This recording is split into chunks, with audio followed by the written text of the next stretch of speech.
Hello guys, I'm back.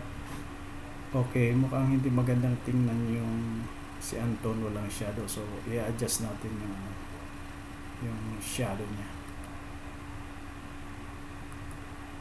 Edit.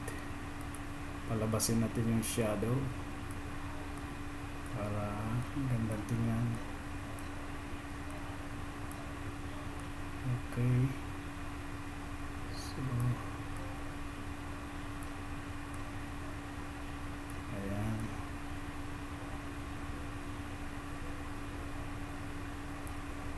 So, pag walang shadow, parang hindi siya realistic.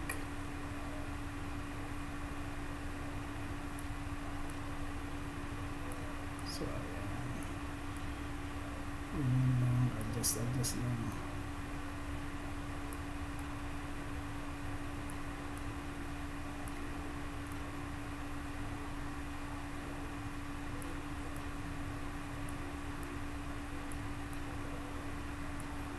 Okay, ayan, para maganda naman tingnan.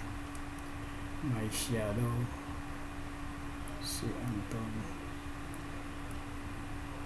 Okay guys, bye.